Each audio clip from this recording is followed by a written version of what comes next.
This is the Virginia Beach Police Department. You're going to be tested physically. You're going to be tested emotionally. You're going to be tested psychologically. And we absolutely are going to test your integrity.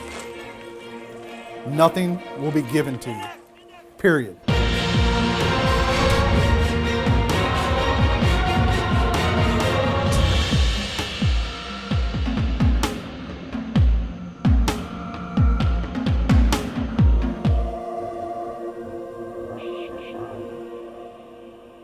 You guys are all here. You passed the first step. Step 2 is the academy. I am Sergeant Brian Marshall, the academy coordinator. Prepare yourself for it, ladies and gentlemen. We haven't had an academy in session for about 3 months. We are extremely excited to have you. Take a seat and sit down. I'd suggest y'all hurry up. My name is John Sharp. I'm 28. I'm originally from Utah. You know, the whole application process, you're putting your best traits forward. You have your initial application, you have a polygraph, you have a background interview, you have a background check, and then you have your PT assessment and everything else, and it's like, holy crap. It's seriously the longest freaking thing I've done in my life. They want all your family background, all your friends' background, where you're from, who's this. It's just a lot. You show back up for the written test and the psychological evaluation. A couple more months go by, and then it's the interview. 8 or 9 individuals in a room, all expecting you to say the right thing. The people you're talking to are giving you, at least in my case, a very enthusiastic yes. Like, we're excited to have you, we're glad to have you, you're gonna do great. And so I came in with the complete incorrect mindset. You know, could it be shorter? It would be great, but you know, it is what it is. Day 1 is a unique adventure, not only from my standpoint, but from my squad leaders right to the recruits. Everybody's usually excited about day 1. The new group, the new batch, what can we expect? Hopefully we're getting what we would consider a good crop of recruits to mold and grow and ultimately train them to come back and take our jobs at some point. As you get to know us through the course of the next 25 weeks, you will see probably just in this classroom, we have about 300 years of policing. Then most people really aren't sure what they're getting into. They have a novel idea, a media Hollywood enhanced image of what a police officer does. While we are not a military-based program, we do have order, we do have structure, we do have discipline. That's all you get. You have to have it in order to not have chaos. I did not have a good orientation.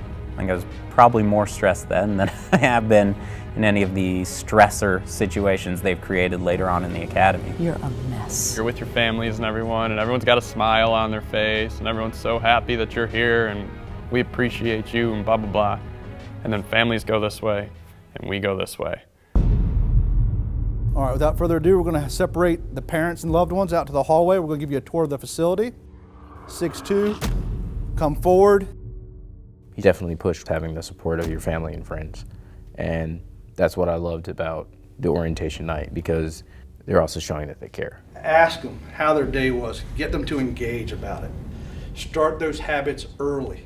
One of the biggest things that you guys can do is to let that support structure go to the wayside.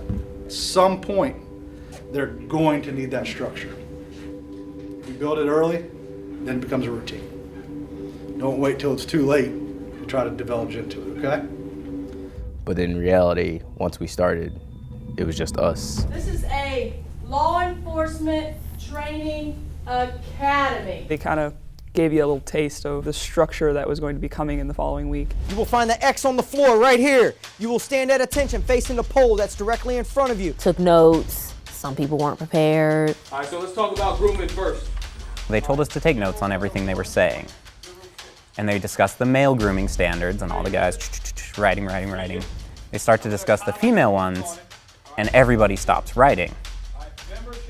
And so I just leaned over and I said, hey, you might want to write this down. There are females in the class as well. I suggest you keep your mouth shut. Do you understand me? Yes, ma'am. That is absolutely disrespectful, and it will not happen in this classroom again. Are we clear? Yes, ma'am. I had great intentions and terrible execution. We will line up in student number order. They gave you your number right then. You had to go to your shelf and grab it off. Group Bertrand, number 2. People were struggling. They couldn't remember their number. Having to carry all that stuff and not drop it, and then you're already like sweating, and I was in heels, and I was like, oh my God, like I'm already like just like losing my mind, and we haven't even started. I was kind of looking at everybody and trying to figure out, you know, okay, are these people competitive? Is this going to be like a competition? You know, who's the best recruit? We're all type A personalities. All of us like to be in control of things, which is why we've had such an issue coming together as a class, but I don't know, it's hard. You guys have a lot to think about between now and next Thursday. As a team, you are very, very strong. As an individual, you're a party of one. We will weed you out very, very quickly. It's interesting because you spend the first third of the academy just breaking them down. They come here expecting a whole lot of physical fitness and physical training, you know, PT, but they don't know how much and what kind. They're expecting classroom, but they don't know the atmosphere. Nice of you two to join us today. And we make sure that they are told the rules, that they understand the rules, and what's going to happen if they don't follow the rules. Not my fault you're not on time. Figure all the talking did at orientation, you know everything by now. My staff is unique. They all have their own specialties.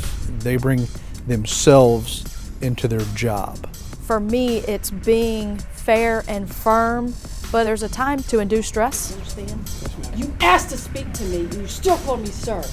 And there's a time to teach, coach, and mentor. Fight the pain, embrace the suck, and know that you're getting stronger every step of the way, and keep going. Yes, ma'am. A lot of my coworkers say I'm more of the passive-aggressive one. Recruit Cordero, go find everyone from the cage and computer room and have them come back, please. First couple of days, come in and be more rigid to help build that foundation. As a whole, your uniform appearance is garbage. Ironing boards, use them. They're gonna expect somebody that is gonna stress them out. I already got a draft of a resignation letter sitting in my office right now. All it needs is your name. Somebody that's gonna stay on them. Hurry up! Hurry up! Get to the right side of the hallway! Right side of the hallway! People confuse stress, okay, with she's not nice.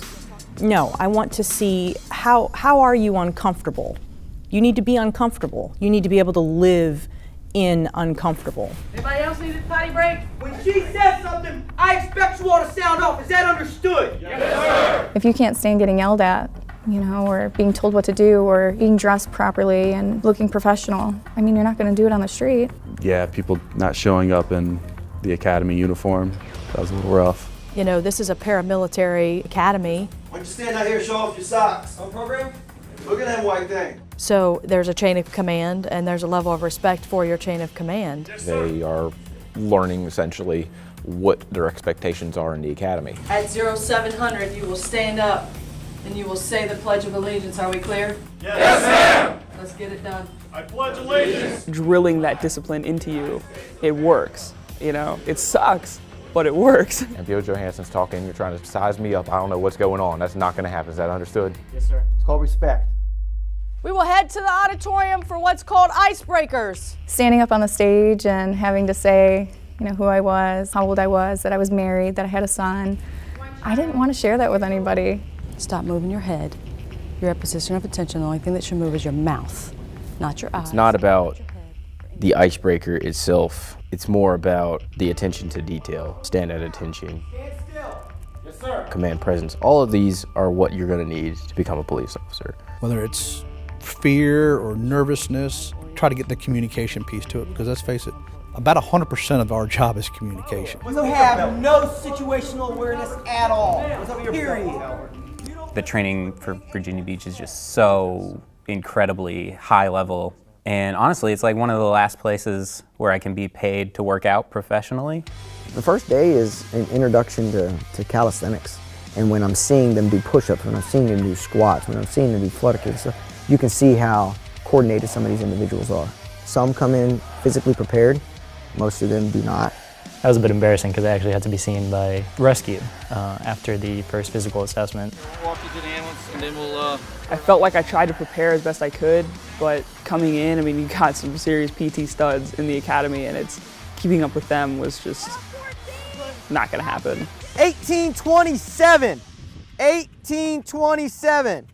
Some recruits stand out due to physical prowess. Some recruits stand out due to heart. But from the recruits, their biggest part right now is they're getting comfortable. They're comfortable in their own abilities right now. Some are still unsure of their abilities and that they even have the ability to be successful. But as long as they're in that classroom, our goal is to successfully graduate them.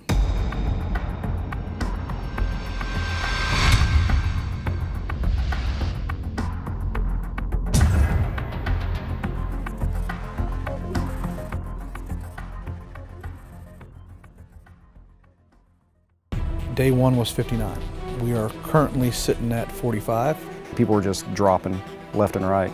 Originally, people had quit because they just weren't physically ready. Later on, we had a few people that quit that shocked us all. They had to do some deep soul searching and find out that this might not be for them, and I respect them for doing that. I pretty much had a breakdown last night, which caused me to not sleep, which is why I missed roll call today, and the realization of all this is what showed me that I am not prepared for this academy. Think that makes me happy? When you have a life-altering incident, you don't have a redo, a mulligan. You don't get to say, time out. You only have one life to live, and you only have one opportunity to win that fight, and you have to win it. I'm not one to say that I enjoy working out or enjoy physical fitness, but after that first week, that's when I realized how important it was for this kind of job. My abs are like steel at this point. Bill Bender is our PT coordinator for the academy, and he does an awesome job coordinating the entire physical training program. Go get a plate, the rest of you, on your face, plank it out. The PT style is more of a CrossFit base. It's a constantly varied functional movement performed at a high intensity to just keep that body confused and keep them guessing. And mentally, it correlates very well to police work because these recruits don't know what they're coming in to day in and day out. Even PT is fun most of the time because Bender comes up with some of the most creative crap I've ever seen in my life. It's just very random. Get a couple recruits, get that log, and take it out there. You know, for an example, the one that they just did, I mean, they just ran around with the sled and did all that running and pulling. I'm not a runner. I don't run. I don't like running. I hate running. That's mainly where like our class rift is. And you don't leave any of your teammates behind. This academy is so far from being a team, it is ridiculous. I think it's just, I don't think we ever will. Are there your cliques and people that just don't get along? Yes. The bigger the class, the longer that takes. Harrington, he's insane when it comes to fitness. I'm Recruit Harrington from Olean, New York. On a normal day, I'll either work out before work or work out during lunch. And P.O. Bender's CrossFit, that's a totally different beast. I've never really done, but I've done all right with it. A lot of people would just come leaps and bounds from like where they were, but a lot of people also just dropped because they weren't ready. Physically coming in underprepared, it not only, you know, makes me feel bad, but it also makes our class look bad. So I'd go home and do extra push-ups, extra sit-ups, extra running, so that I can be where I need to be. I had to work on not giving up during the exercises. That was literally like one of my downfalls. You gotta keep that mindset, focused. MPO Bender has this innate ability to assist people in taking off that veil of what they're physically capable of. Good work, way to push. Even if you as a person could care less about working out in some way, shape, or form or being physically fit, the job in and of itself doesn't allow you to be that person that's not. It can, but it's a danger to you, yourself, and it's a danger to your brothers and sisters that are out here working the street. I've been in a situation where I've been in a dog fight on the other side of an 8-foot fence and the backup couldn't climb over the fence because they're physically unfit. The job includes, you know, running and jumping and fighting and going over 6-foot fences, through ditches and through windows, which is why we do the obstacle course. This right here is a real life application of what you do, which is why we weed people out that can't do it. As a police officer, everything you do has a huge capacity for result. The Constitution has very specific meaning as it relates to police work. Before you are allowed to become a police officer, you will have to make a promise to your community. We have a full law week where we have an attorney come in who teaches police departments all over the nation constitutional law. My name is Randy Means, and I'm going to make sure that you know federal constitutional law well enough to do this right. Randy Means, very interesting instructor. one of the better ones I think I've ever had. There's a lot of law in law enforcement, who would have thought? My name is Recruit David Suda. I'm 32 years old. I'm originally from Oak Lawn, Illinois. Constitutional law, in my opinion, is extremely important. It sets the foundation for everything else you're going to do. They have to have constitutional law before we can move forward. That was 5 days of constitutional law. Like, that gets boring. But this principle has a name, and if you break that name down into its syllables and its Latin. That was the worst class I've taken at Academy. Like, it was terrible.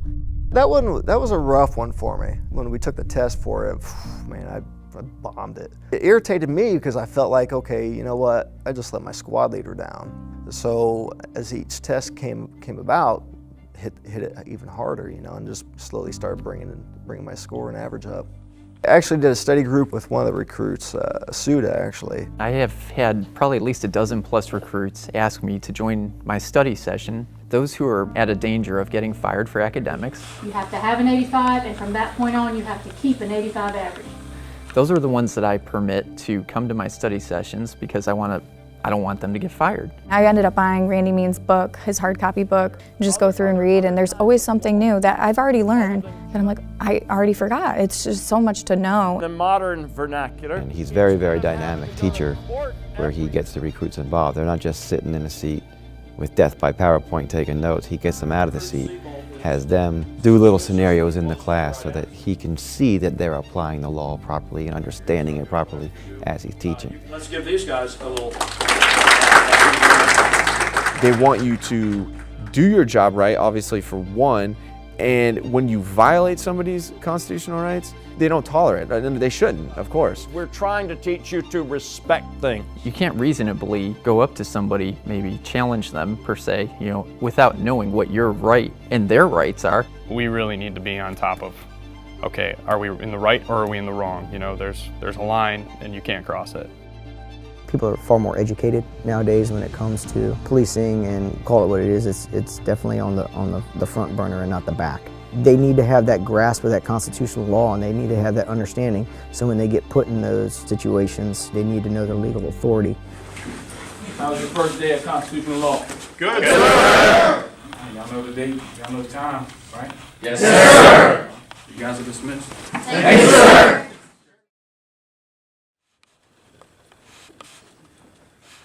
Morning, grab a seat.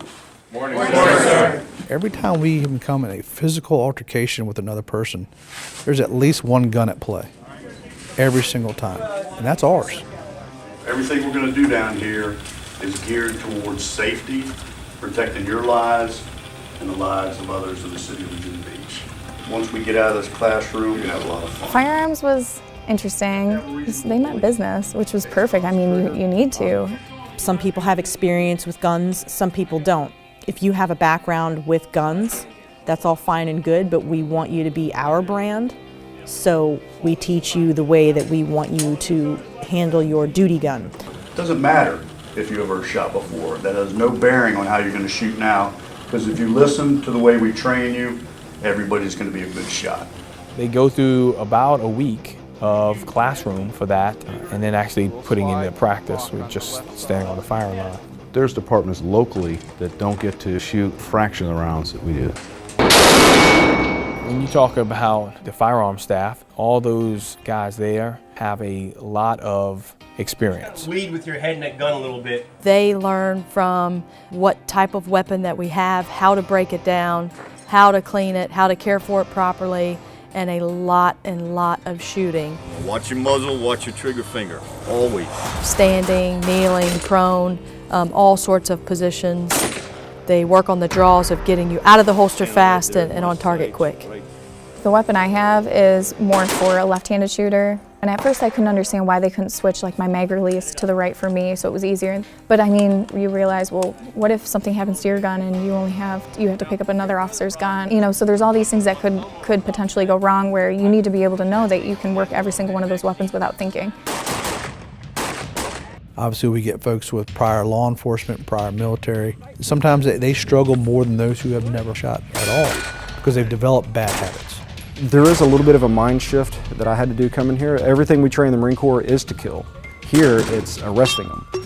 So you have to retrain yourself. Hey, I'm not here to kill. I'm here to protect or just, administer the law. Only profession where you can take people's constitutional rights away. Do you realize that? The instruction was unbelievable out there. MPO Sojan and his staff that he's working with out there, they can pinpoint stuff right away. They knew exactly what I was doing wrong. They said, correct it. And by the end of the week, I was shooting in the 90s.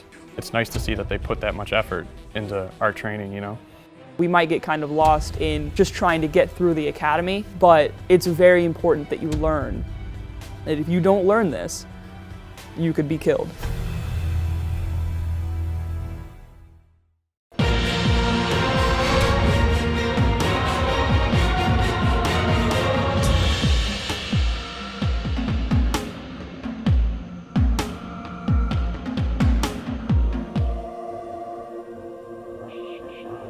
Now our team coverage takes us to Virginia Beach. A lot of people there haven't had power all day. All these people clearly got stuck and have just abandoned their vehicles. For Hurricane Matthew, we were assigned as part of the relief team for Operation Blessing, helping out families and individuals whose homes were devastated by flooding, by the damage that Hurricane Matthew brought. My name is Jody. I serve as the Vice President of U.S. Disaster Relief and Programs for Operation Blessing. We did anything from taking out drywall, taking out floors, moving furniture in and out. Anything that the homeowner needed, that's basically what we were there for. Whenever you go into a home, the first thing you're going to do is you're going to introduce yourself to the homeowner. When we were driving on the bus and we drove through our first neighborhood, I was sitting on the window side and I remember looking out the window and holding in tears. I could not believe what I was seeing. I felt like we were in like a third world country. There's everybody's stuff on the street and all I knew was, holy crap, like they do need help. From the moment we pulled up to the house, I could see the relief, one, because they're getting help, period, but two, also to see that it's their own police department coming out to help. As soon as she saw who I was and I explained to her why we were here, she was in tears. So let's do what we can to get her at ease. It was one of those moments where you realize like someone is feeling helpless and you're that saving grace for them. I figure we can kind of tear up the floor and move this around us as we pull stuff up. We were struggling a lot before that with the being individuals and not really coming together as a team. It was nice because we got to kind of be with our MPOs a little bit more. They were more open than they had ever been before, and I think it was just because of the unique situation. Look, check it out. I kind of idolize MPO Philippone. I see what he's done, and kids come up to him in communities where there isn't a total huge respect for police, and he has earned that. He said, well, I want to be a leader in my community. I said, you know what you can do? You can clean up all that trash that y'all left behind. Because when the kid walks to the bus stop the next morning and sees that trash on the ground, that is what that kid thinks that his neighborhood is about. When I walked back around, all that trash had been picked up. The van was gone. The next day I saw him. I tried to get out and shake his hand on the corner. He was with his friends. He wouldn't shake my hand, but he gave me a fist bump, so I'll take that. Community policing, to me, is where the job is at. If we are really honestly saying that we're protecting and serving, that's one way to serve, through community involvement. MPO Philippone and I have a long relationship and career together. We were actually partners on COP for the first 2 years that I was there. And so we have a bond like no other. When you work that close with somebody in the environment that we work, you form that relationship that is almost undescribable. Filippo comes in Friday afternoon and we're all pretty in the dumps. It's been a long week. And he's like, you guys are doing fine. You should be proud of yourselves. We're proud of you. We want you to do well. And I was like, I needed that. When you lose a week, you gotta find a week's worth of extra space in an already tight schedule. And so when that happened, I actually encountered a lot of personal difficulties as far as childcare went. Just feeling like I could be present as a parent outside of work. And the squad leaders, they took me aside and they said, look, we noticed a drastic change in your performance and your behavior. Is everything all right at home? And I explained to them what was going on. They said, we can deal with that. You gotta understand that this is the nature of police work. And so instead of just scaring me with all that, they actually gave me the resources and the tips and the tricks and the hints on how to deal with that when the time comes. Okay, thank you, sir. Yes, thank you. I think it's a shame that it interrupted our training the way it did, but I think it was really a great opportunity, especially with public's opinion of police. And I think it was like our second or third week in the academy, we were doing traffic direction. We're kind of lined up waiting to get our turn to go out into the intersection and practice directing traffic. And a school bus full of kids drove by. And we're waving, we're like, hey. And they're like, you. And we were like, okay, bye. And that was our first experience just wearing a VBPD traffic vest. Like, you don't even know me. Through the public eye, police officers are viewed through some as heroes, but others absolutely hate police. I've experienced hate from my sexuality all my life. And so someone feeling some type of way about me who doesn't even know me, it's not something that I'm a stranger to, you know, but I know that it does affect some of my classmates.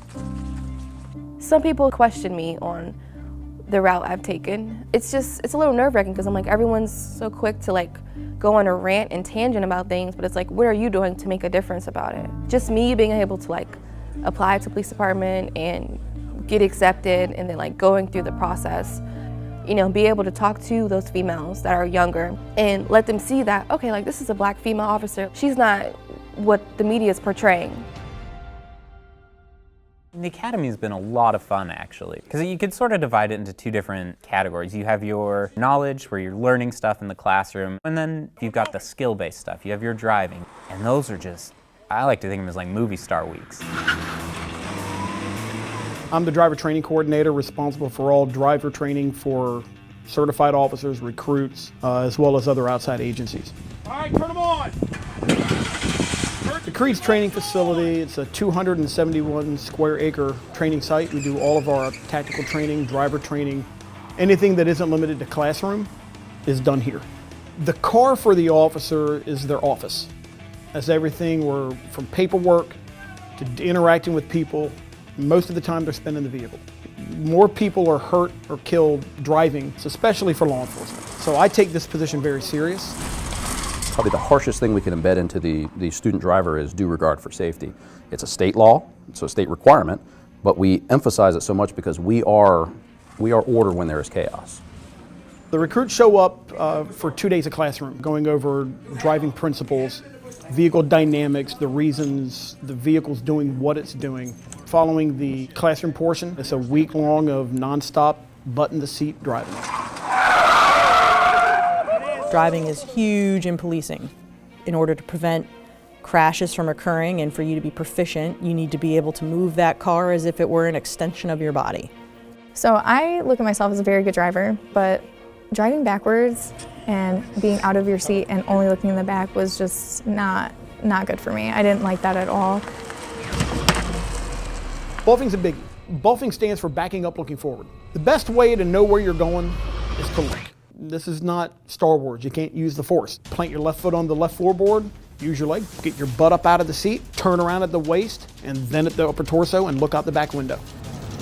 I love driving. I've built my own car, so cars, I was like, this is my thing. And then we get there day one, and like they got all these rules about golfing, and I'm like, what's golfing? I've never even heard of that. That first day where we were just backing up everywhere, I must have hit just about every cone on that track at least once. Some of the horns didn't work, and you have to beep when you back up. So I would just scream it out the window for everyone to hear. Beep! No matter what I did, people always made sure I got that car. Beep! Beep! We want the recruits to enjoy themselves, but it's also a learning environment. I feel like I'm about to nail something. Simple techniques that we offer the student driver from shuffle steering. What it allows for us to control that vehicle during a turning movement or even straight line driving and just gripping the wheel in the event of an unknown occurrence. Shuffle. Oh, and we missed a gate. It happened to me one of my first days on the street. Little bouncing ball comes across the street. Here comes little Johnny chasing right after it. Fortunately, the training was embedded in my brain. I was shuffle steering, going the speed limit in the neighborhood.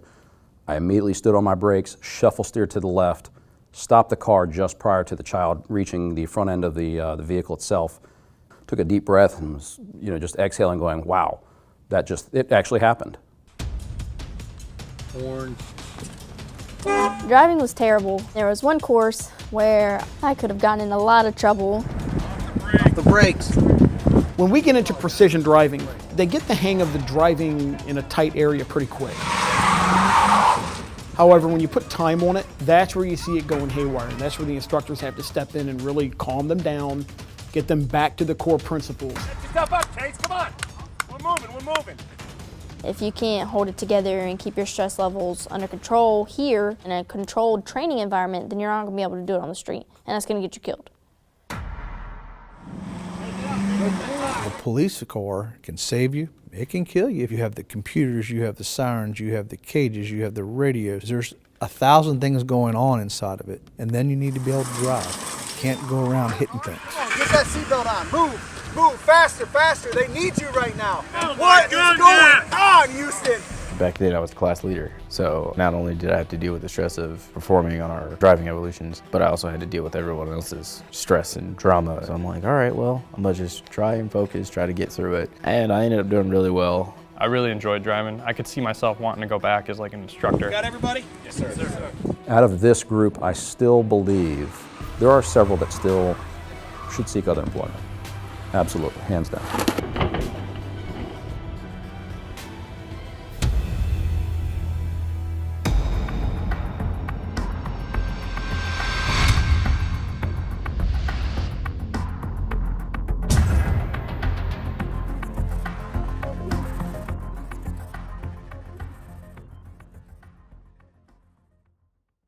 I told you 6'2". We got all comfortable, had a cookout, and all this crap at Creed's, and then we come back to freaking Academy, and we've lost our mind. This week, a lot of people just have dropped the ball. Someone forgot the camera, someone forgot the roster, someone was missing gear. I don't blame the squad leaders for doing it at all. You know, we're not a team. You know, we're still being a bunch of individuals. Hit it, mass punishment, I'm for it. I think I struggle more with the being punished for other people thing more than I do the punishment. PT's never really been an issue for me. Good work. You always do good work. I'm tired of paying for other people's mistakes. How am I supposed to know you have attention to detail in that gym when we're teaching you things that are going to save your freaking life? Get water and get in the gym now. Yes, ma'am. Leading up to DT week, we were all a little stressed out because it was like a little overwhelming with, you know, firearms and driving. Some of these recruits that we get have never been in a fight before. I think there was 5 out of the 59 that raised their hand in the beginning of class that said they've ever been involved in a physical altercation, and out of those 5, they were prior military. Both legs. So you come in here, Police work has changed and is changing. It's a lot more aggressive. There's a lot more people out there that are out to attack us and to hurt us for whatever reason. And there's a lot less people thinking about the consequences of assaulting a law enforcement officer. And so your chances of being in a fight to protect yourself or anybody else is very high in comparison to what it used to be years ago. So I'm going to pull here. This is coming to me, and this body is going to go that way. The most difficult elements in the academy for recruits are driving, shooting, and defensive tactics. We start with basic control techniques, and then we go into striking, how to properly strike, when we would strike, kicks, your stand-up fighting, if you will. And then we go into Gracie survival tactics, Brazilian Jiu-Jitsu. All that leads to their education of use of force. When can you apply certain things like pressure points? When can you strike somebody? When can you not? You have to train your brain to do this. That is the unofficial zenith physically of the academy. You know, everybody said, well, if you make it through DT, you're golden, because that's usually where the injuries occur. Broke my nose in 2 places up here. I pulled both my calves. I broke my pinky toe. My right hamstring. Thought I was going to pull my left last week, but no, we're good to go.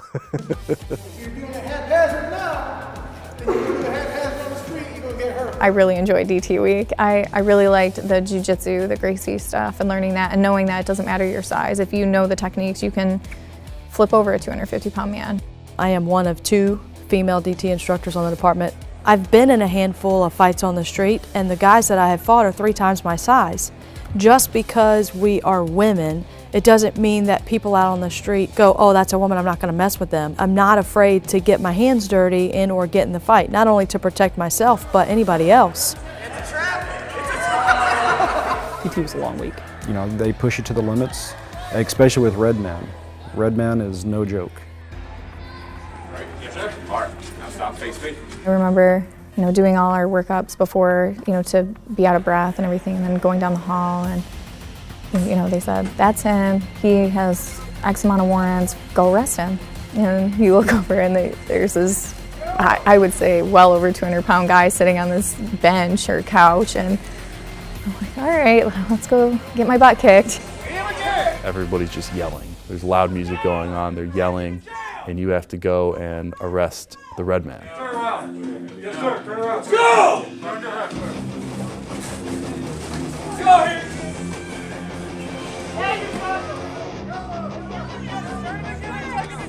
He literally just picked me up and threw me on the ground a couple times, which I still have bruises from. You look at this person, you're like, got him, no problem, hands on, good to go. Next thing you know, they got you in the hucklebuck on the ground, and you're like, whoa, So you never know. Stay on him, he assaulted you, let's go! When you see the videos of 6 people working on one person, I completely understand now. I just went in and I feel like I just yelled at him, told him he's under arrest, get on the ground. It was fun. Hey, good job. Hidden arm technique, what did you do wrong? Did you use? Oh, I used the wrong knee. Yes! That's fine. But it worked. That's fine. Okay? It worked in the fight. That's fine. Okay? That's fine. Thank you. As soon as I heard that was the end, my body just shut down. There are things you can do, and it doesn't matter your size. The whole test was to just make sure you don't give up, and that's not in my vocabulary. You have several minutes to read. Nationwide, I think there's an expectation that police officers need to be able to do everything within their power not to utilize deadly force, which I'm in agreement with. One of the newest options in law enforcement is taser. Activate my taser, pull the trigger, probes go down range. Our PowerPoint is vastly in-depth. It goes into all the mechanics of the weapon, when you should and shouldn't use it. Although they don't tell you when you can and cannot use it, they give you a lot of insight on when it would be best utilized. And then they have the option of being exposed. Most people take the ride because you don't want to be that recruit that doesn't take it. You're not going to get a full ride, but you're going to get a shot. They start to see the instructor showing up in our taser uniform. They're immediately immobilized with fear.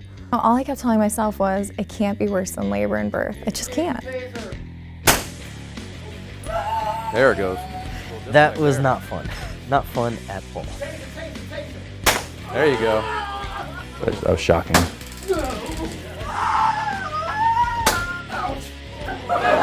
It felt like someone took a hot branding iron and shoved it up my butt, and it just it was terrible. Oddly enough, I kind of liked the taser. I wanted to see if I could actually control what I was saying, and I was able to. I had something I planned on saying, I was able to say it. When the taser is actually discharged, it actually releases 2 probes, and attached to those 2 probes are barbs. The taser produces approximately 1,200 volts per pulse at 19 pulses per second. My scenario was a little bit different than others. Back in 2008, I did have a mild seizure. So I was actually instructed to lay on the ground, and I had to crawl to a set of go bags. And I got to the bags, and when I got to the bags, I didn't know what else to do, so I just picked the bags up and started throwing them everywhere. And then my ride was over, and that was it. And I was ready to get up and fight. Without those less lethal options, officers have to use more force, ultimately leading up to both injuries, as we discussed, but also potentially death. Understanding what we can and can't do in terms of use of force, that was another, big idea that we had to grasp. They're force multipliers. We use the OC spray. With the OC spray, they mandate it because there's always a chance that you'll get a secondary exposure. I spray you as a suspect, but that officer that's right next to you, he's going to get a secondary exposure. So we need to make sure that the officers understand what that feels like, so they have to get that exposure. Hey, look at me, calm down. Quit walking away, look at me. They get sprayed so they can understand what it feels like. And that's big when it comes to testifying in court. Put up against the wall, and I had to do some jumping jacks and all that, and next thing I know, spray across the face, some water to make it, a little more dramatic, and run. And then it hit me. Boom. Oh. It was liquid fire. I guess for me, it felt like someone was stabbing my eyes with 1,000 tiny little plastic forks. I took it like a bitch. When they told us that we had to fight and, keep our eyes open, I was like, that's impossible. While you're fighting off the effects of the pepper spray, you then get to throw a couple punches and kicks at a couple steady bags. And after that, you're told to go attack someone who's trying to kill you. It's a definite fight or flight situation. If you don't have the fight, then you don't belong here. It's over before you know it. They have to be able to fight through it. They carry it. Open your eyes, look at me, Houston. It's readily available on the street. Odds are at some point in their career, they're going to be exposed to it in an arrest situation that if they can't fight through it, again, their gun is at risk. You're a professional. You have to know when you can escalate the situation. You have to know when you can de-escalate the situation. That starts from day one when they're at the academy, and it doesn't stop ever through the process of your career. Wrong decision could have life-altering consequences.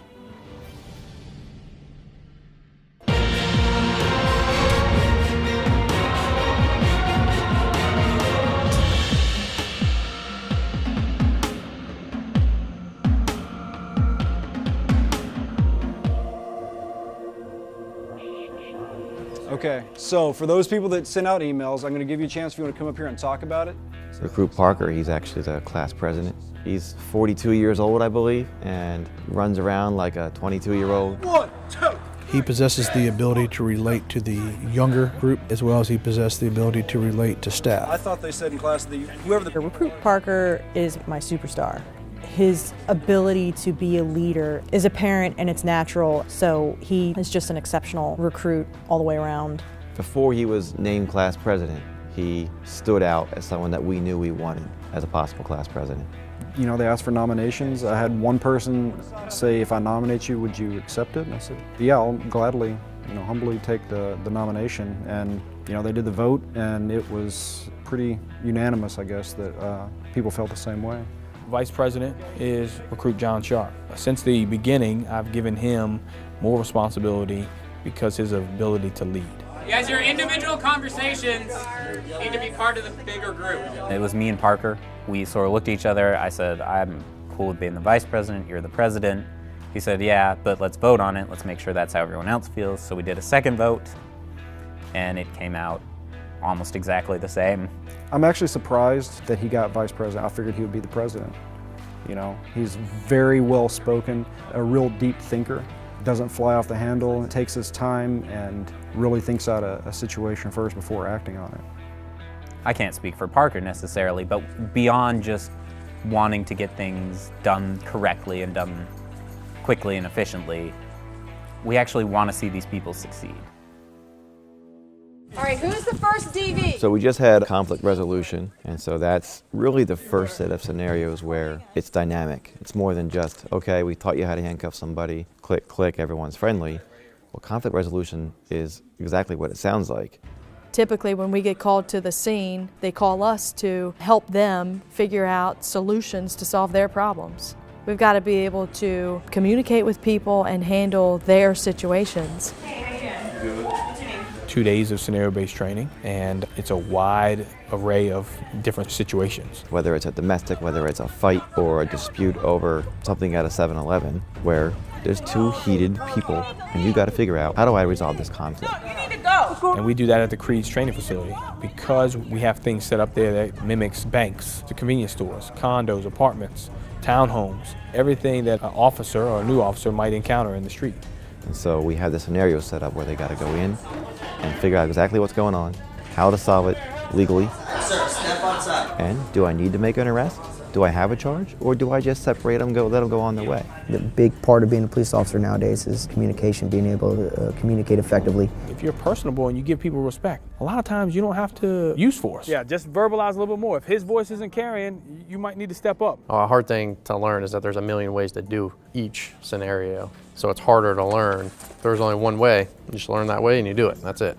But knowing that there's so many different options makes it difficult. Academics really came into the scenarios because the most common problem that we have is our legal authority. And that was something that I was very grounded in. So going in, I was always confident with my legal authority and what I was allowed to do. So scenarios are a place where I really thrive. All right, see how easy that was? I think the scenarios have been my favorite part because it's what No Kidding lets me test what I think versus what should happen. And when I come out of those and I passed and I made the right decisions, that really reinforces my thought processes. Conflict res was where I was like, hell yeah, this is what I want to do. This is why I joined. Yeah, I did great. What little self-confidence I had managed to build up prior to those scenarios was just absolutely smashed in that first scenario. I think most of it was communicating with the suspect. It seems like a lot of the recruits struggle in small talk. This makes me nervous. And this job was called verbal judo. You gotta be pretty good at it. Stop! You're thrown into the situation where it's your job to make small talk. And all of a sudden it becomes really hard to not be awkward. They asked the suspect, "Do you want to step out here and talk to us?" And the suspect said, "No." Come on out, sir. No. And the looks on their faces were like, well, that's all we got. There's so much going on in each of those calls that you really have to, mentally, you have to take a step back and see what's going on. The role players are just phenomenal. I sometimes think it's not a scenario, I think it's real life sometimes. These people are screaming, they're acting so well. He's not my boyfriend! I've never seen that man! And why you raped me! They're putting on the full role of what they might be doing on the street.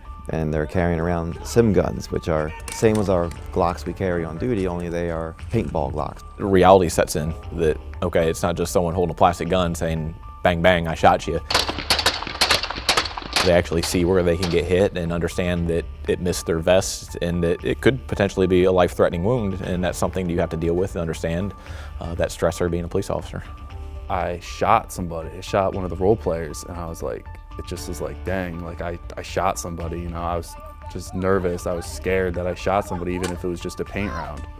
But that was like the first time it really like got with me, like, this is real. That could have been a real gun, and I could have really shot somebody. A lot of these recruits are younger and have very little, if any, life experience. So we pull in the simunition training so that they get the realization of, if I make that officer safety tactical mistake, here's the consequence without it being death. I was partnered with Cordero. Trying to talk the man from killing himself wasn't the issue. It was more so, how do we get this man out? Murray was about to walk down the hallway, and I'm like looking at him like, no, we're not, because that doesn't seem like a good idea. You feel safe? I remember him like looking at me like, are you ready to go? And I was like, no. And then he starts walking, and the guy grabs the gun and starts firing. One of the instructors behind me was like, they're like, recruit pay, like, you knew what to do. You're like, but you just didn't say anything. They're like, we need you to be able to take lead in situations like this. Like, you need to be a leader. You know, like, I was just overthinking this situation. I think like that's my biggest issue. Like, I will overthink the heck out of like the scenarios. I don't even remember pulling my gun out. I just knew that that's what I had to do, and I knew that I had to stop that threat. The scenarios that they go through have all those elements built in, from tactics to stress to violence. They tend to see who they are personally. Some folks accept it and are ready for the challenge. Some folks are like, wait a minute, I'm not sure I can do this. There's certain times in the training where there's always that what if in your head. I try to put myself in that mindset where, what happens if this was an actual situation that we were dealing with? Once we graduate here and we go out on the streets, what's that first scenario gonna be? I think Virginia Beach does an amazing job of preparing us for working on the streets, actually. Can you do it? Are you gonna be able to do it? Is there somewhere inside of you where you can go, that you can find the resolve to make that call in that moment? I would say that there are definitely some recruits who have not asked themselves that question enough times. But we do prepare them for those things. We show them videos. We dissect why an officer may have gotten injured or why an officer may have gotten shot at, and we try to prepare them for the best case scenario. One of the de-escalation tactics is use of resources, right? Your partner, your backup, right? People are less likely to assault another officer with another person there, right? Every time we have a class, every time we do scenarios, anytime They show us pictures or videos of some sort. This is what has happened, and it can happen to us. We don't know. But these are things that you have to always think of, and you have to be aware of how to deal with it and what you need to do in certain situations. Part of this job and part of the Recruit Academy is understanding your strengths and weaknesses. A lot of this for us as a police officer is the fact that you can get killed in the line of duty. The more you bleed in training, the less likely you are to bleed in the field. Now's the time to perfect your craft, so when the day comes you have to utilize it. It's second nature. It doesn't hit home until they go out on the street in the real world and they have to pull their gun out of the holster for whatever reason. My first day on the street could be my last day.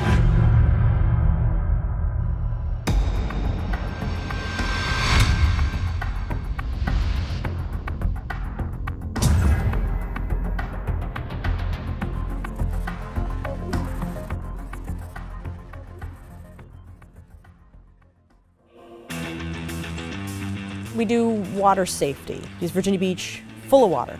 You wouldn't think it. I mean, I know we're the beach, but you wouldn't think that, oh, we have to get in the pool and basically know what it feels like to drown and be wet. We try to prepare our recruits for the potential of water in patrol. Whether you're in immaculate shape or not, swimming is very, very difficult to do. The dive team will come in and take them to the pool to see what their abilities are and demonstrate that not everybody has the ability to go into the water to save someone. My title is Sergeant Brian Ricardo, and I'm assigned to Police Special Operations. You guys have a long day with the Ricardo experience, so you might as well start loosening up now. When I took over the Marine Patrol and Dive Team, one of the collateral duties for that is teaching the recruit class the water safety class. Some classes come in and they're very proficient in the water. Some classes come in and they have zero experience. I don't swim. I can do a couple laps, but after that I'm done. I just sink. We go through a series of drills and exercises with them to tire them out at first. So they do a couple lengths of the pool, different strokes. They've got a certain amount of time they got to tread water. I didn't like the whole treading water for 10 minutes thing. Especially when they pressed that brick around, I was like, okay, well, this sucks. I absolutely loved it. That was definitely one of the best parts of my training so far. It's a good day of training, and it opens, I think, a lot of their eyes as far as what the possibilities are, especially with all the water that's in Virginia Beach. They've told us repeatedly that every precinct has some kind of body of water, if not multiple bodies of water in it. The water survival was a different beast entirely. He's gonna tackle me into the pool, and I'm gonna try and turn him over. I'm good at floating, not so good at swimming underwater. Let's go, Suda. And that was just discovered recently when we had to retrieve a dummy from the 12-foot section of the pool. You know, I love being in the water, I love swimming, but when you add the stress of trying to save someone's life, it played a mental game in my head. I was holding my own very well, but when it came down to helping someone in that situation, that's when I was like, you know, maybe this is where my limit is. But that's just something I need to work on. I'm gonna have to get swimming lessons because to get over this and to be better. I tried majority of the things, but I knew some things I was like, I can't do this because of my skill level. Having background of being a lifeguard, I wasn't as nervous as some of the people, I guess. And it was interesting to see how some of the recruits did. You know, they're really gym nuts, and then seeing them in water. Harrington, I hadn't seen him really afraid of much this academy. You know, I'm pretty good friends with him, and he was not looking forward to it. He was watching YouTube videos the night before on how to swim and trying to mentally prepare himself. I was very strong while seeing people that are, you know, pretty much better than me at everything. And I was like, I can at least outswim you. I think the most difficult part that they find is that, number one, you know, when they're training in the water, we've got them in t-shirts and shorts, and then by the end of class, I put a 15 or an 18-pound weight belt on them that simulates going in the water with all of your gear. That 4 hours that I have them in the pool is really, yes, it's some exercise and it actually gets them out of the classroom and it's fun, but it's really a thinking exercise because, you know, you never know when you're going to get that call that you've got to go and effect a rescue in the water. It's an eye-opening experience. If someone's out there or about to drown, doesn't do them or you any good if you can't swim a lick and you go out there and you try to save them. You have a choice to make when you respond to a call for something in the water. The decision is very simple. Am I going in the water or am I not going in the water? If I'm going in the water, then what am I wearing and what am I taking with me? If I'm going to go in the water and I'm going to take off my gun belt and my vest and my communications equipment and my shirt and my boots, what are you going to do? Knowing whether to take your gear off or not to go in and to save an individual is something that you need to always retain in the back of your mind. That one time you might have to go in to save somebody, you know, you got all these civilians standing, you don't know if your gun or any weapon of yours is going to be there when you get back. Sergeant Ricardo, he was just like, I'm glad you pushed through it. I'm proud of you, I respect you for pushing through it, and keep your head up, it's almost over. I'm not even a sworn officer yet, and already having that support is great. It's really a family. Got to, you know, realize these are the people I want to surround myself around. If you're gonna be in law enforcement, why not protect and serve the area that your family resides in, an area that you're familiar with, and more so, an area that you're proud of? Virginia Beach has the largest aspect of, you know, different police fields. Career-wise, my plan was always the detective bureau. I really want to do mounted. It'd be interesting to be an SRO, a school resource officer. I want to do the SWAT team. The ready response team, I'm pretty sure I want to go out for that. Each time we'll have, like, you know, the different units come and talk to us, and I'm like, oh my gosh, like, that would sound cool. And then I'll have another unit come, and I'm like, that one sounds cool too. So I'm like, there's so many different, like, units where I'm like, I would love to, like, try a variety of them.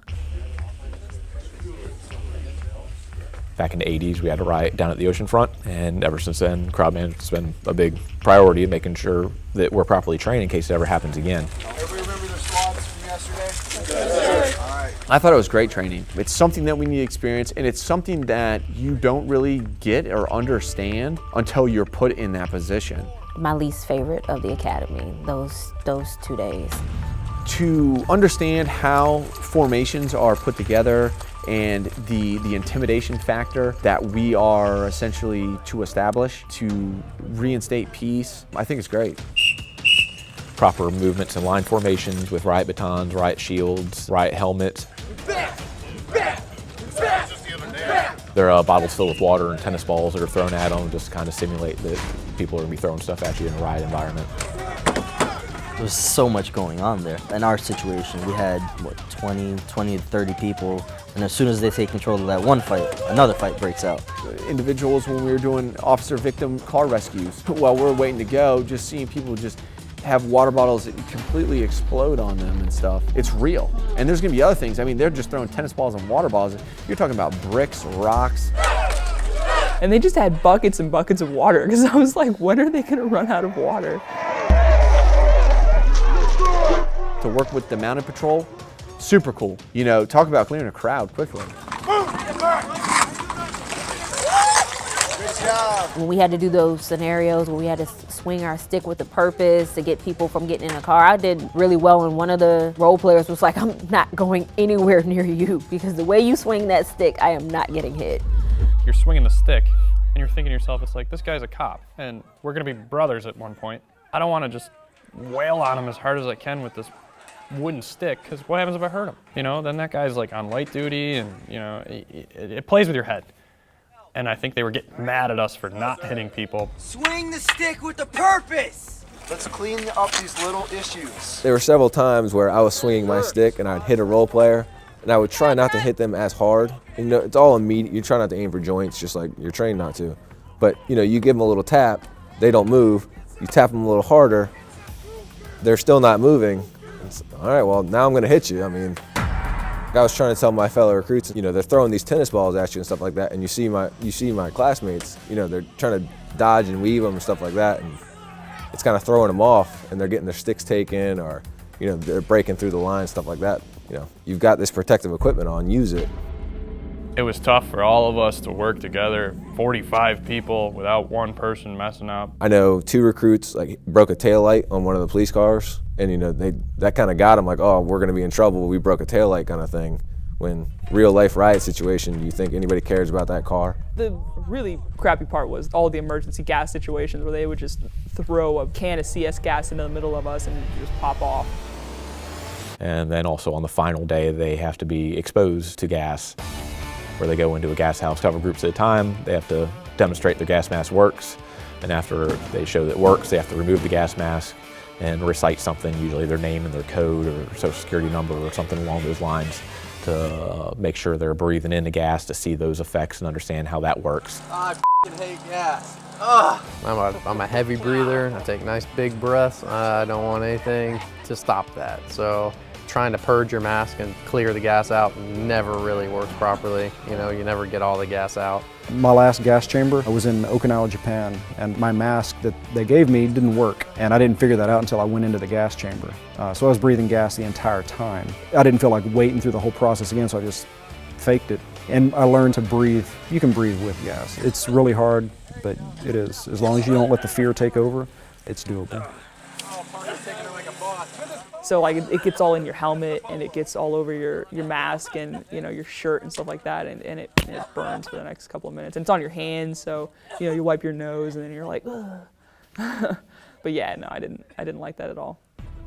The stuff that the police use, I mean, that stuff that we just went through was very strong. I mean, it was burning my armpits as soon as I walked in. It was bad, but I recovered pretty quick afterwards. I got that water on my eyes, and then I helped everybody else when they came out, try to guide them to the water and stuff. Now, as soon as they leave, the effects are pretty much done, and it shows them that if they go into a clear environment, they'll be fine, and it's something that you can fight through. With the way everything is now, Chicago, Atlanta, all the big major cities, we've got to be prepared for that. You guys, some of it just thinks it's a joke. It's not a joke. It's in 5.5 weeks you're going to be on the street.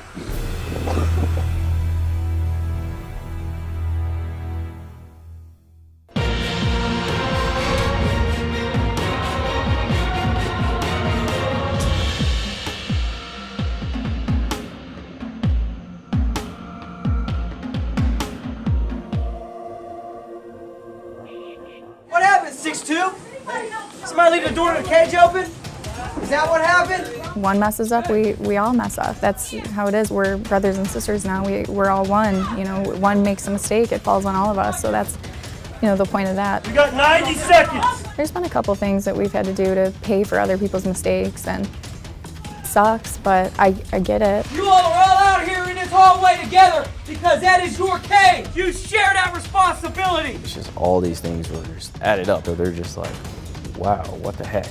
We told you last week that we're gonna start letting you guys chill out a little bit more because we're nearing the end. As soon as that happened, it's like they gave us an inch and we took a mile. What, you gonna cry? No, sir. Put the crap away. Get back in your classrooms. Yes, sir. It's incredibly challenging, probably, being a dad more than anything else has taught me how to get people to do what you want in a way where they don't even realize that they're doing what you want, because there are some people who will fight back.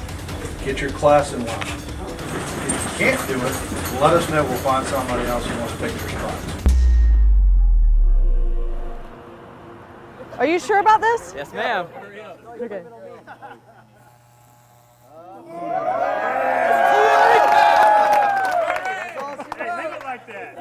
For those who don't know the whole story, yesterday in the classroom, I looked at his hair and I said, "You need to get a haircut." So a few seconds later, I'm not sure which recruit it was, one of them, Gregory, says, "If he shaves his head, will we get the guide on back?" And I said, "I'm down with that." So we talked to the rest of the staff.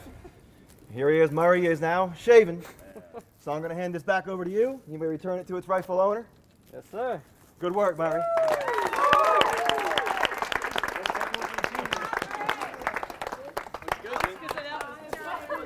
Let's get to work.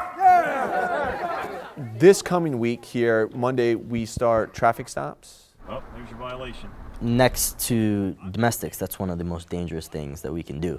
I already know Sergeant Ricardo. He told us that things are going to change and flip on a dime. I may have pulled him over for a light or a plate, and he may actually be drinking. He may have a beer or a... This, if anything, is something that we really need to grasp, and we need to be very proficient in traffic stops because it is by far the thing we do most often. So you need to be ready for anything and know how to handle it when it happens. You got to be able to think on your feet real quick. We're all over you guys about this kind of stuff, about boom, boom, boom, boom, boom. And this is a lot of why, okay?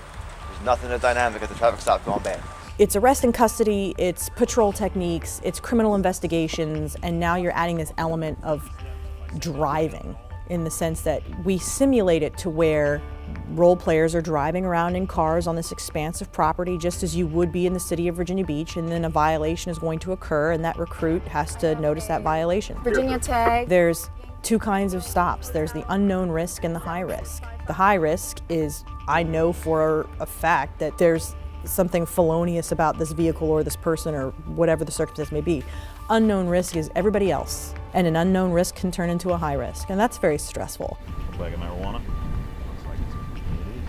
So it's a big week for them. It's a lot of work. We start walking in that week. Writing summonses. Learning what we can pull people over for and what to do when things go bad, I think is going to be really important for us to learn.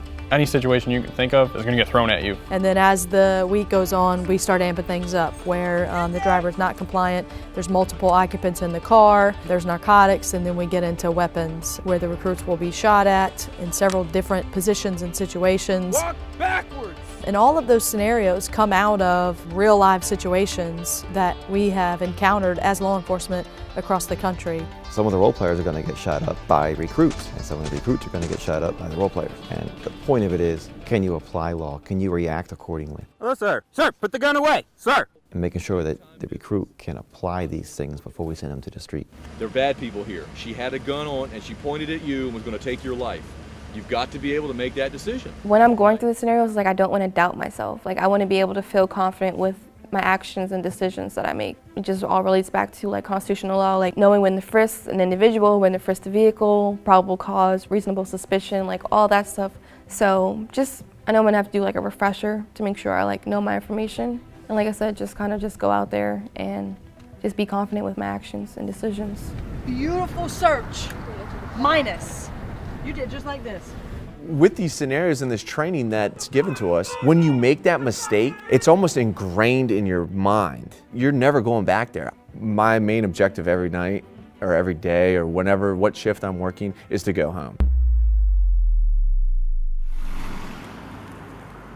DUIs, huge. DUI is a full week, not just because of the laws, but because of the practical applications. Virginia Beach, we are a big producer of DUIs in the sense that no tolerance for it. They'll have the basis, obviously, of doing a traffic stop, and so then they'll learn what signs and things to look at for somebody that's driving impaired. DUI week is going to be teaching the recruits about DUI laws and teaching them the SFSTs, which are the standard field sobriety tests. The recruits get taught DUI law, how to apply it and how to use it, and then what happens after the arrest. 1, 2, 3, my gun's here. My back now is turned. And then 2 nights during the week, they'll actually have what they call a wet lab, where citizens will come in, and a lot of times it ends up being recruits, family or friends, and we'll bring them down to the PBA, making sure that they have a designated driver, and we'll have them get drunk.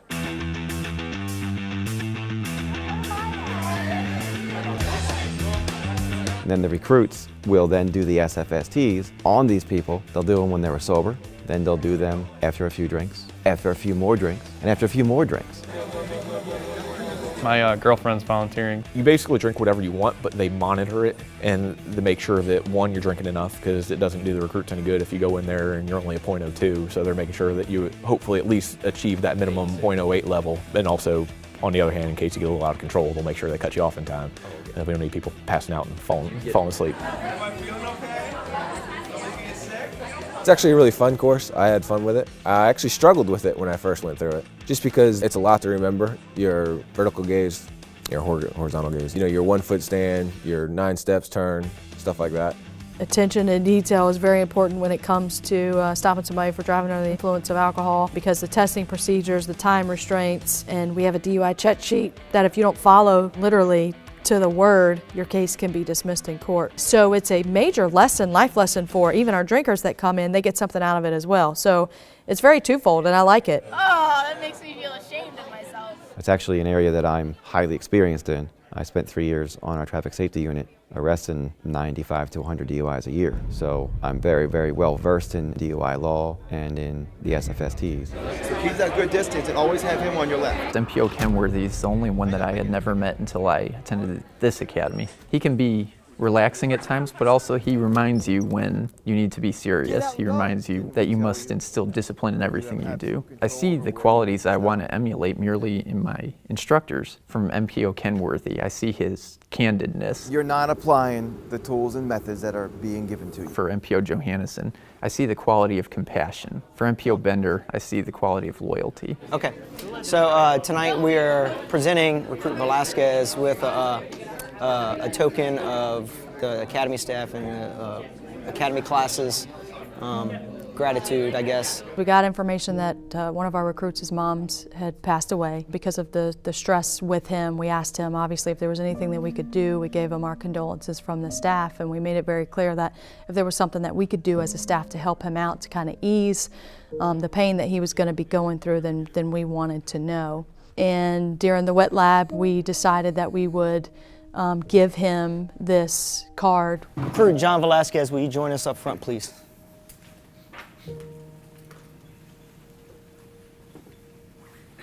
Stand right here, sir. Right here, sir. Class has come together. We've got you a card for tonight from Academy staff and LEDA staff. If you would do us the honor in opening that card, please, sir. He had no idea that this was coming, that we were going to do it, or anything about it, so it was a complete shock to him. And when we issued that to him, we had him read the card and explain what we did for him as a staff. This was everybody involved from PD&T as well as his classmates. Mere words can never say enough at a time like these. Okay. Mere words don't, but actions, I think, speak volumes compared to what words can do. And the actions of the LEDA staff and your class has rallied behind you, and we would like to present you with $660 that we have collected to help you with the things that you need to get done back home. And he broke down into tears and was very, very thankful. That's what family does. And that's what family's about. Okay? Your entire staff in Class 6-2 stepped up and did exactly what we should do for you. So it was an emotional time, but it needed to be done, and so we made it happen.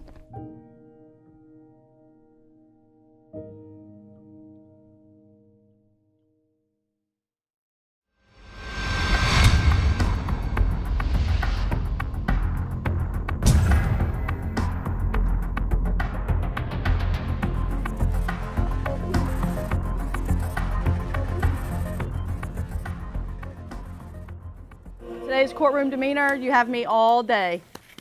Yay. Nothing? Wow. All right. I'm getting ready to start my introduction, and I look through the double doors, and here comes my two recruits, and they have a cake in their hand with candles lit and balloons and all this shenanigans, and they came in and they sang happy birthday, and they got me, is what I told them. I said, all right, that's well played, you guys got me. If you want a piece of cake, they're gonna cut and pass because I gotta get through this PowerPoint. So as we get through this PowerPoint, eat away. Yeah, we're already starting late. No trap. I really thrive on courtroom demeanor because that's where their reputation kind of begins, and I go into very good detail about how their integrity and their reputation, it lies on them once they walk in that courtroom. 3 P's in the courtroom. Preparation. It's on you guys to prepare for court. You know, their uniform, how does it look? Do they look like a soup sandwich, or are they dressed professional? Their uniform squared away, and they're respectful to the judge. You know, sunglasses aren't hanging off their lapel and jackets and things like that. Dirty shoes, I mean, you name it. You're gonna see it, okay?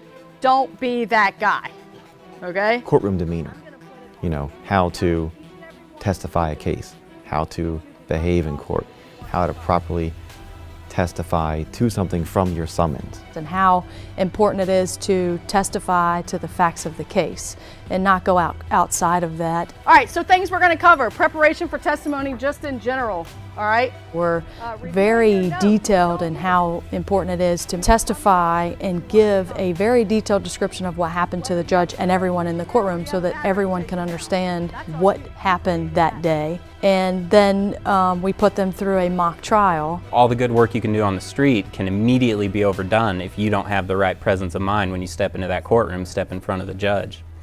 You know, a good defense attorney can overrule multiple days worth of work in 20 minutes. Every single one of you have to prosecute a case. You got to pick your own misdemeanor charge, you got to pick your partner that you were going to accuse of that. And it was in fact Miss Whitney Andre here that we are charging with possession of a controlled substance.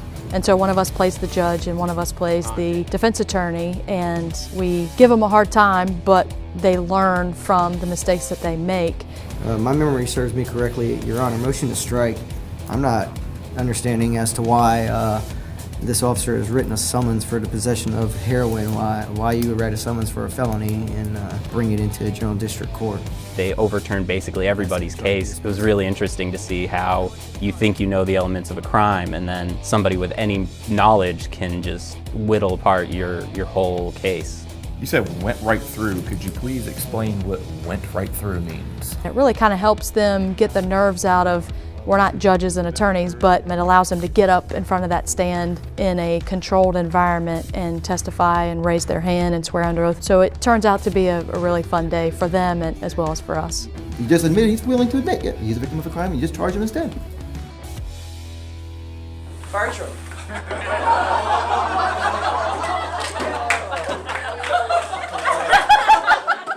I'm told that you do a rather spot-on impersonation of me, and I'm curious what that makes and sounds like. Bertram, what kind of officer do you see yourself as? I asked that question. I answered it right back, just in the exact tone. I said, well, ma'am, one that doesn't take any shit. I didn't realize you were playing me at the time. I didn't realize you were playing me at the time. That last month, you're really starting to let down your guard a little bit as an academy instructor and accepting them as a peer. We will actually take a trip up to Richmond to the Holocaust Museum. The trip up there was nice because the instructors were getting more and more personable with us. Yeah, the trip was interesting for its dichotomy in that regards, because the bus trip up was fun. The instructors were, switching seats, getting into our personal lives. And then we got to the Holocaust Museum, and it's a very somber setting, and there's a lot of emotion to be felt there. Ladies and gentlemen, first I want to thank you very, very much for being here. There's several ways many of these people survived. They go, they get the tour of the museum, and then they have a little bit of time to kind of walk around and check out things on their own. I think when we all initially went, we just thought it was going to be just a chance to do a road trip. We didn't really understand the meaning behind it. History is important because if you don't know where the heck you are, how the heck do you know where you're going to go? For most folks, it's pretty enlightening because one, they've either bypassed that era of history in their own studies, and if they're open-minded enough to see it, then they kind of get that aha moment during the presentation. All 14 of my aunts, Andrew, all 14 of my uncles, all of my cousins, all of my distant relatives, all of my grandparents, every single one of them were slaughtered in the Holocaust. I remember there was one wall full of kids' drawings, and my son is young and he does sort of the same sort of drawings, and it was just, I had an actual real emotional moment about that, and then you realize that you have a responsibility to the citizens you protect as well. You have to protect them from everything. The recruits would learn empathy and that side of police work. With power can come corruption, and this is what can happen when you're in an unchecked environment. We have to remember that we're there to protect and serve, not oppress people. And it was just a stark reminder of how bad things can go. You're more enlightened than when you first came in here. You have more knowledge, you have more wisdom. But it's absolutely useless until you do something with it. Our goal is that they have an open mind when they go there and they take something back. If we don't know about our history, then we're kind of destined to repeat it. In my 11-year career on the department, I've been on the Honor Guard for 9. Now, when we get close to the memorial, I will ask for a moment of silence. You better not let me hear you say a word. We do ceremonial things for parades. We present colors for conferences, academy ceremonies, award ceremonies, and of course the main reason why most people join the Honor Guard is to be a part of the team that lays our brothers and sisters to rest. I think it's important for our recruit class to understand what we do and why we do it, and having our memorial down at the oceanfront, I have started taking the classes for a run. It's a 5-mile run that they know about. It's kind of an eye-opening experience for them to actually put eyes on our memorial with names from people on our department that we've lost, and we discuss the stories and the incidences that happened for them when they were killed in the line of duty. And I talk about the fact that they're at that stage, we're right at graduation, typically right in that time frame. And I explain to them that they are getting ready to be a part of the biggest family they'll ever be a part of. All right, ladies and gentlemen, this is your Law Enforcement Police Memorial. The Police Foundation got together and went out, got a lot of sponsors to put money together to build this for us. For the Sheriff's Department, for State PD, this is ours. And I go into that a little bit further and into why I joined the Honor Guard is because of that right there. It's a way for me to pay back respect to my brothers and sisters that were killed in the line of duty and make sure that, number one, their family is taken care of and they know that we are there for them, not just during that traumatic event and that time frame, but that they will never be forgotten. If I leave you with anything, 6'2", I leave you with this. You are, again, about to be a part of the biggest family you'll ever be a part of. And it doesn't matter whether you like each other, whether you want to go have drinks together. It doesn't matter. When you put that uniform on day in and day out, you are a part of a family. It was awesome. Ever since then, I've already considered wanting to join the Honor Guard. You know, you hear the stories of the things that happened and, you know, you sit and think, what can I do? Virginia Beach Police Department, end of watch, June 23rd, 2003. I think it's a great tribute to have the memorial we have, and especially those that have the red patch for Honor Guard, and especially MPO Johannesson, and knowing how much it means to her. I look up to her a lot, so I really respect that she does that, and hopefully I get the opportunity to do it as well and maybe stand next to her. When you leave here today, whether you like us or not, whether we taught you anything at all, that you understand one thing: we will always be here for you, no matter what. And I think our staff proved that with Velasquez in your class. I hope to God we never have to put any of y'all on this wall. I hope we don't have to add another name to this wall. But reality, guys, it's gonna happen.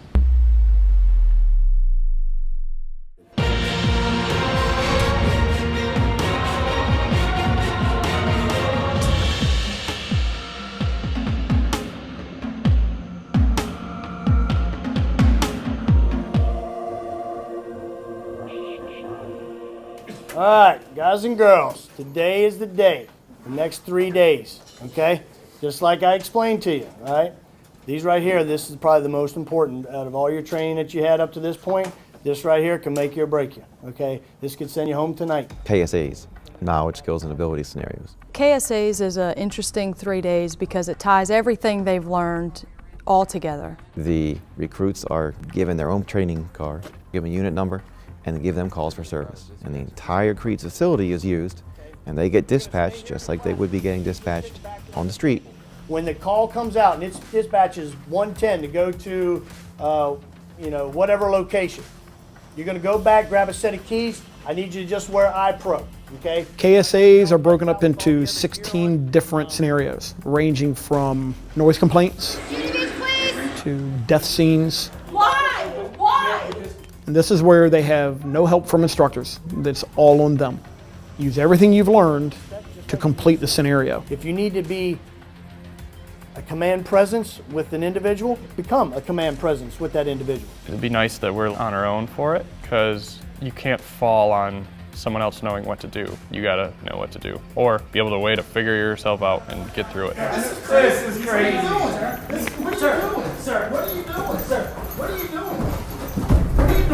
We actually have dispatchers come down from the dispatch center and dispatch whatever unit the recruit is to a scenario. Owners reporting that there is a suspicious vehicle parked in front of the garage with a subject possibly sleeping inside. So if I'm 124 Alpha in this situation, you know, dispatched 124 Alpha, and I would say 124 Alpha, we need you to respond to integrity and pride for a suspicious person, and then the recruit would drive over to that location and deal with whatever call for service that may be. Thing is, you need to be listening for that call sign, because that's who you're known as today, not your recruit number, nothing like that. You're known as that unit number. That's who you're going to be. They see the multitasking of it all. So they get dispatched from the dispatcher. They have to respond to the scene that they're going to. They have to figure out what they have and how they're going to handle it. And then they have to clear it with the dispatcher as well. You're dispatched to a suspicious person in the park. So there's all these things going on. And in the middle of that, they have to pay attention to their radio because the dispatcher will call them and ask them for a safety check. Papa, Alpha, uniform. So they're not only having to handle whatever situation is in front of them, but they're having to multitask by using the radio and also responding to whatever location that they're going to. And for some people, KSAs is an aha moment. So if we've gone this whole time, constitutional law, driving, firearms, defensive tactics, being sprayed with OC, the gas house, where we've used some munitions, where you have been shot at and you've had to shoot back.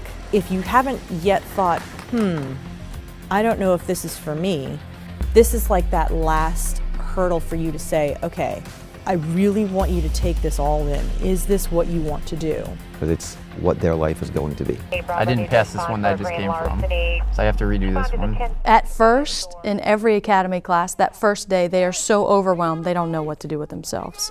And so that's where we come in as the squad leaders and coach them, mentor them, and kind of walk them through things that they may have messed up on or make a mistake or have forgotten and things like that. And as the second and third day come along, when they get the hang of the radio and the dispatching and responding to those calls and things like that, they tend to really do pretty well with it overall as a whole. I did not threaten to kill you. I threatened to kill myself. I know I didn't do well.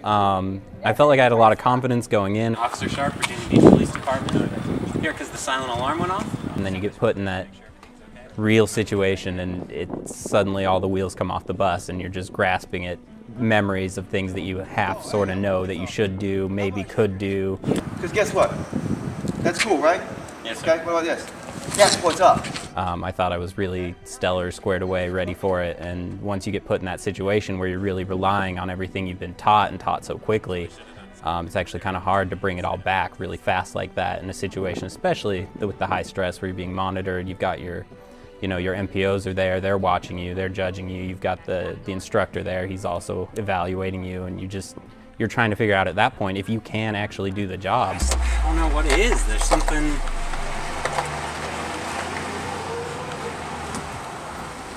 Some thought process that doesn't jive with this particular scenario. I didn't know really what to expect. Some I did very well on. Okay, and this is your vehicle?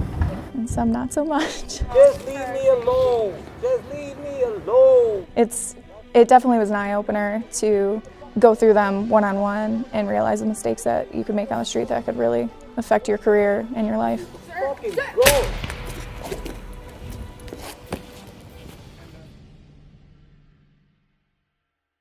There was one certain KSA that I was on. It was a rape case, and it was, I would say, ultra realistic with the role players that we had there, the way she was yelling and the things she was saying, and it just kind of sinks in that this is real. Drop the weapon! Get it back! Get it back! They get a pretty good idea of a day-to-day of what could happen. And then really after that, our end of the year DCJS test. KSA is a practical exam. The DCJS test is an academic exam to make sure they can meet the minimum standard as far as demonstrating their knowledge of all the DCJS objectives that were taught throughout the academy. You really start to see that they have made such an improvement from where they started to where they are with physical appearance, confidence level, and just an overall sense of achievement. Because let's face it, this is not easy. This academy is built to be physically and mentally taxing. Listen to the cadence. We have a day and a half typically before they actually graduate to prep them and kind of take lead in that role because of the drill, the marching, the facing movements and things like that. And being in the honor guard, I take lead in that preparation. So we have the preparation, we go through everything so they're comfortable, they're ready to go. The last day is a little bit more joking. What is going on? That is awesome. Very casual. We typically allow them to wear their academy t-shirts that they have made that show who they are and what they represent. Going through the academy, the instructors had a little motto saying, you're either going to get smart or you're going to get strong, meaning you're going to figure out what we want and how we want it, or we're going to go outside and play games, burpees, runs, sprints, mud crawls, whatever.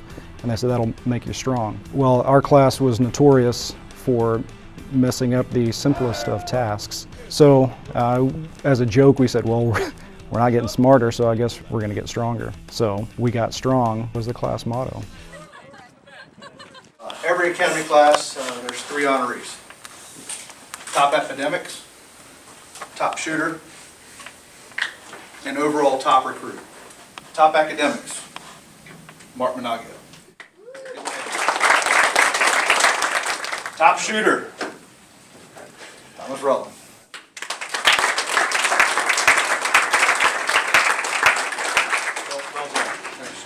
Well done. You guys had some pretty good competition with this large group. Across the board. Well done in every evolution. Top recruit. Not one thing sets this recruit off. It's a culmination of things.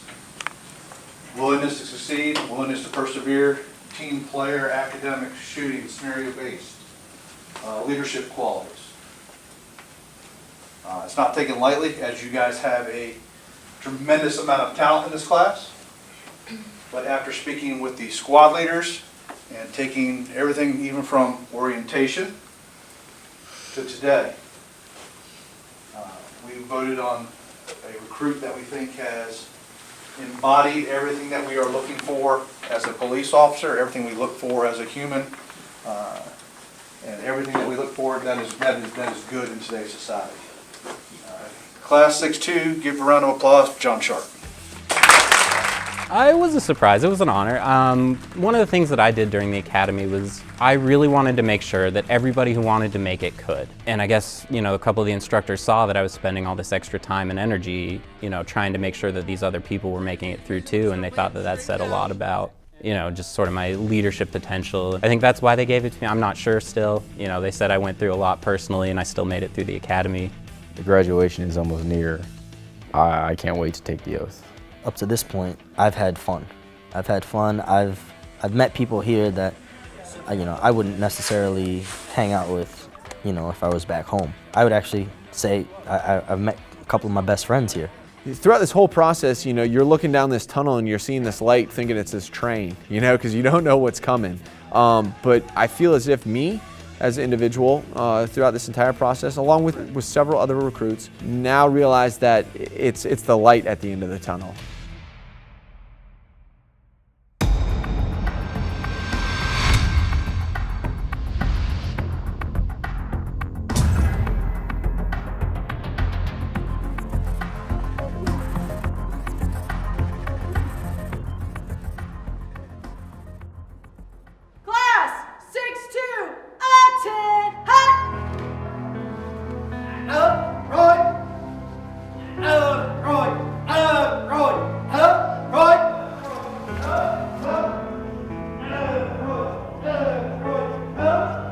I was really excited once I got my hire letter for the academy, but now it's graduation. Once that happens, it means I really reached my goal in life to become a police officer. Department order! Arms! It's a little bittersweet because, we want to get out there and we want to hit the streets and we want to start making a difference in our community, but we're always going to have this time together. I can't believe that I just made it through the worst 6 months of my life.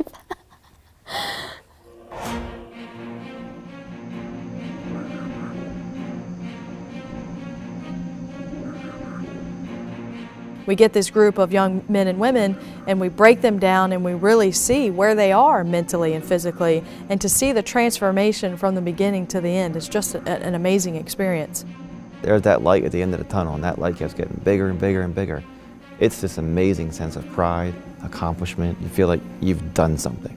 Again, great job. I'm proud of you guys. And, a couple hours from now, police officers, and you all earned it. Day in, day out for 6 months. So, great job. Thank you, sir. I just can't wait to be in my Class A's, to get my badge pinned. I'm going to know that I fought hard to get there, and I'm going to fight hard to keep it.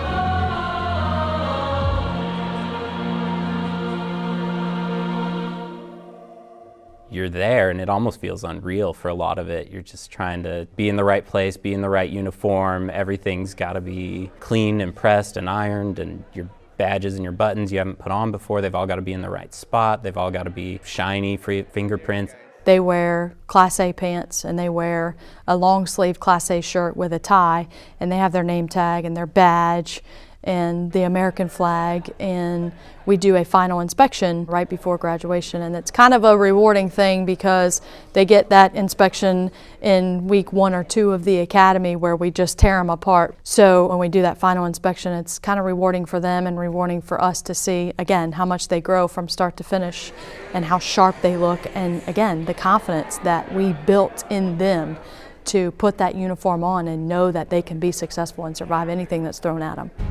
You look back at who you started with and who's still there. And in the back of your mind, you're thinking that I think the easy part's over with, now it's for real.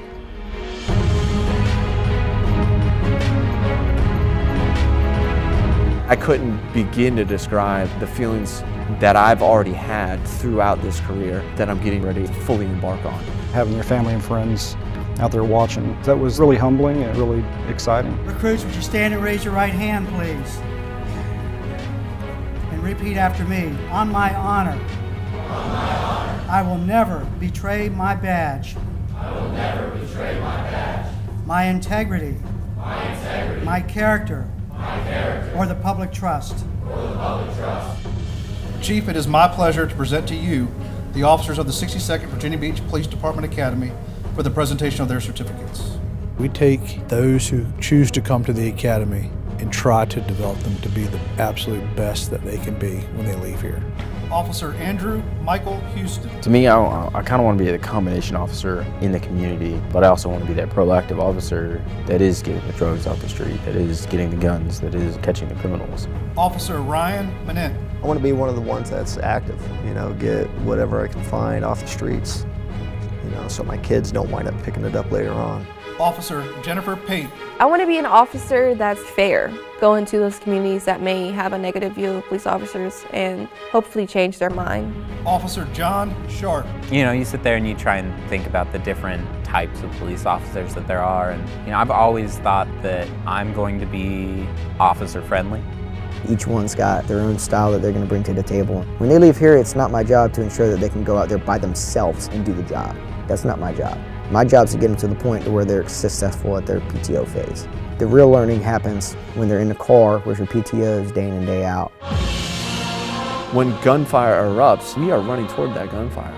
And to know that that brother or sister that's to the left or right of us is all in, that's amazing. Now it's real. Now you're on the streets trying to not mess up. As class president, one of the things you have to do is do the graduation speech. As we close this chapter in the story of our careers, we look back at all the events we've gone through. Mostly good, some bad, and few were just hilarious. However, I think that we'll mostly remember the bond that we created not only with each other, but also with our squad leaders. They showed us the true meaning of commitment, honor, duty, and attention to detail. Class 62, we have proven that, in the words of NPO Philippone, if you believe it, you can achieve it. After I gave it, somebody remarked that the only person that talked the longest up there was me. Longer than the chief, which, had a lot of people to thank, that were integral to the class. And I just want to make sure everybody was recognized for their efforts. 6-2! Dismiss! 6-2!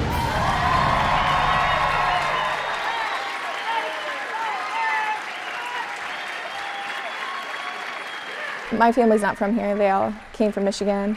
My dad realized, oh crap, she's a real officer. And he said as soon as he saw us march out, I guess my mother-in-law told me, he would never admit it, that he lost it. She's just such an amazing woman. She's strong, she's loving, she's caring, she's a wife, a mother, just best daughter-in-law. Very, very proud. I had my husband be a New York City police officer for 20 years. He survived 9/11. To see my son go through this, I'm so proud of him. I'm here to see Mark Menaggio. It doesn't surprise me at all that he's been able to go through it and succeed. Happy for him and proud of him. Ryan is following in a tradition. He's going to do a great job here. Proud, but a little scared, but I think he'll be good. Yeah, well, I'm glad he put a lot of hard work into it. We've spent 6 months together. We've laughed harder than we've ever laughed. We've cried. We've burned. We had trouble breathing. We were tased. You have all of these monumental life occasions that connect you for forever. I know that my brothers and sisters in the academy will be going their own separate ways. There's 4 different police stations in the city, and I'll probably miss them just because of our unit cohesion. It was a full turnaround of how we were from the beginning to when we graduated. Were we together perfectly? No, but what family is? And we've lost our mind. On your face, plank it out. Right side of the hallway. I look forward to getting in a routine, getting that schedule, and actually getting past the PTO phase. It's an honor, it really is. And to be part of that brotherhood of blue, there's nothing like it.